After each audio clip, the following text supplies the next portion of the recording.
એટલે Botad marketing yard, જે marketing yard ખેડૂતોની સંસ્થા છે, એમાં પણ સંમેલન કરવા દેવામાં ન આવ્યું. ખેડૂતોને નજરકેદ કરવામાં આવ્યા અને 2 દિવસ સુધી ખેડૂતો ન્યાયના પડ્યા પાથર્યા રહ્યા અને માર્કેટિંગ યાર્ડમાંથી ઉઠાવી જવામાં આવ્યા. પછી આ ખેડૂતોએ આ બાજુના ગામમાં, ત્યાંથી નહીં 5 કિલોમીટર હળદર ગામમાં એકઠું થવાની વાત કરી અને એ વાત કરી એમાં સરકારને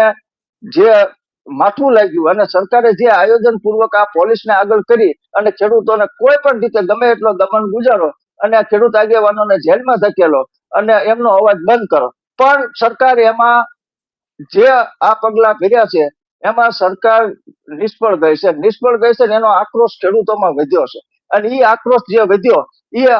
આપને પણ ખબર છે. એ પછીના જે ખેડૂતોના સંમેલનો થયા, જે ખેડૂતોની બાબતો આવી, ખેડૂતોના વિડીયો આવ્યા, એમાં ખેડૂતો આક્રોશ વ્યક્ત કરે જ છે અને એ આક્રોશ કરે એટલે સરકારને આ જે પગલા ભર્યા એમાં મોટામાં મોટી સરકારને ખાલી આદેશ માર્કેટિંગ યાર્ડ બોટાદને કરવાનો હતો, એ ન કર્યો અને આખો આખો ટોપલો જે એક બોટાદ માર્કેટિંગ યાર્ડને સાચવવા માટે થઈ અને સરકારની ઉપર આ ટોપલો બધો ખેડૂતોનો રોષનો ભોગ અત્યારે સરકારને બનવું પડ્યું.